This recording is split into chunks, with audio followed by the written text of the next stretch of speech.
বাংলাদেশ বেতার, রাজশাহী। স্থানীয় সংবাদ পড়ছি শাহানা পারভীন।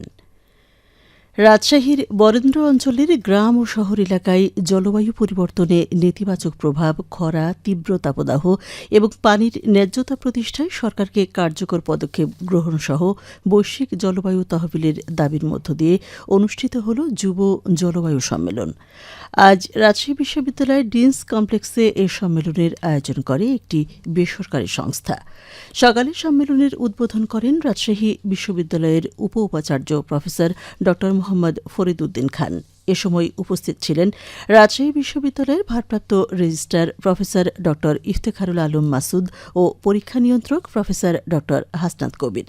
সম্মেলনে দেশের বিভিন্ন জেলা থেকে আগত ৪০টি সংগঠনের ১৫০ শতাধিক যুব প্রতিনিধি অংশগ্রহণ করেন।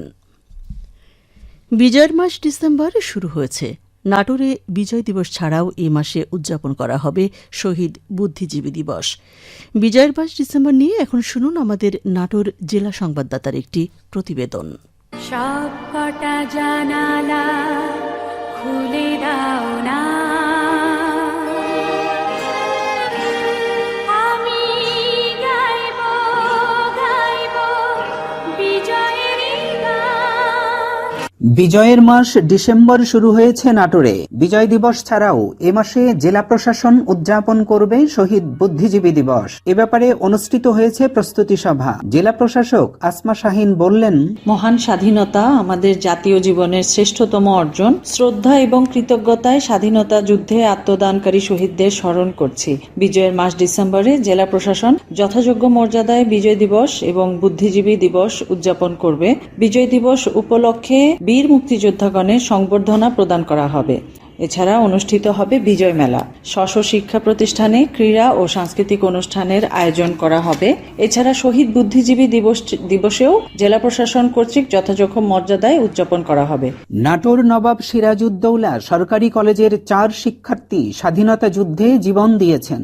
কলেজের অধ্যক্ষ প্রফেসর জহিরুল ইসলাম শহীদদের আত্মার মাগফিরাত কামনা করে নতুন বাংলাদেশ বিনির্মাণের প্রত্যয় ব্যক্ত করে বলেন, বিজয়ের এই মাসে মুক্তিযুদ্ধে নাটোরের শহীদ রেজা, রঞ্জু, বাবুল, আফাজ উদ্দিন সহ সকল শহীদদের আত্মার মাগফিরাত কামনা করছি এবং সেই সাথে দেশের সকল বৈষম্য দূর করে সততা ও নিষ্ঠা এবং দেশাত্মবোধের সাথে স্ব দায়িত্ব পালনের মাধ্যমে একটি সুন্দর, সুখী, সমৃদ্ধ দেশ গড়ার প্রত্যয় ব্যক্ত করছি। হৃদয়ের সব জানালা খুলে নাটোরের সব মানুষ মুক্তিযুদ্ধের সব শহীদদের স্মরণ করে যাবে, উদযাপন করবে বিজয়ের মাস। ফারাজি আহমদ রফিক বাবন, নাটোর জেলা সংবাদদাতা, বাংলাদেশ বেতার, রাজশাহী। বগুড়ার নন্দীগ্রামে অভ্যন্তরীণ আমন ধান ও চাল সংগ্রহ কার্যক্রম উদ্বোধন করা হয়েছে। আজ দুপুরে নন্দীগ্রাম এলএসডিতে কার্যক্রমের উদ্বোধন করেন উপজেলা নির্বাহী অফিসার মোসাম্মদ লাইলা আঞ্জুমান বানু। এ সময় উপজেলা কৃষি কর্মকর্তা গাজীউল হক, উপজেলা প্রকল্প বাস্তবায়ন কর্মকর্তা সর্দার মোহাম্মদ ফজলুল করিম, নন্দীগ্রাম এলএসডির ভারপ্রাপ্ত কর্মকর্তা ফারুক আলমগীর ও খাদ্য পরিদর্শক আবু মুসা সরকার উপস্থিত ছিলেন। এবার নন্দীগ্রামে কৃষকদের কাছ থেকে ৩৩ টাকা কেজি দরে ১,৩৪২ মেট্রিক টন আমন ধান ও চাল কল মালিকদের কাছ থেকে ৪৭ টাকা কেজি দরে ৬৭২ মেট্রিক টন আমন ধানের চাল ক্রয় করা হবে। বগুড়া জেলার ধুনট উপজেলায় ৩ দিনব্যাপী আঞ্চলিক বিশ্ব ইজতেমা শুরু হয়েছে। আজ বাদ ফজর উদ্বোধনী বয়ানের মধ্য দিয়ে উপজেলার কালেরপাড়া ইউনিয়নের সরুগ্রাম উচ্চ বিদ্যালয় মাঠে এই ইজতেমা শুরু হয়। আয়োজক কমিটির সদস্য আলহাজ হুমায়ুন কবির জানান, এই ইজতেমা দেশের দ্বিতীয় বৃহত্তম বিশ্ব ইজতেমা হিসেবে পরিচিতি পেয়েছিল। প্রতি বছরের মতো ঢাকার কাকরাইল মসজিদের তত্ত্বাবধানে ৪৯তম এই আঞ্চলিক বিশ্ব ইজতেমা অনুষ্ঠিত হচ্ছে। ইতিমধ্যেই থাইল্যান্ড ও আরব জামাত ইজতেমা ময়দানে উপস্থিত হয়েছেন। এছাড়া আরব দেশ থেকে আরও কয়েকটি জামাত আসছেন। ইজতেমায় ধর্মপ্রাণ মুসল্লিগণ ৩ দিন অবস্থান করে আল্লাহর ইবাদত পালন এবং দেশি বিদেশি বক্তার ধর্মীয় বয়ান শুনবেন। আগামী শনিবার আখেরি মোনাজাতের মধ্য দিয়ে ইজতেমা শেষ হবে।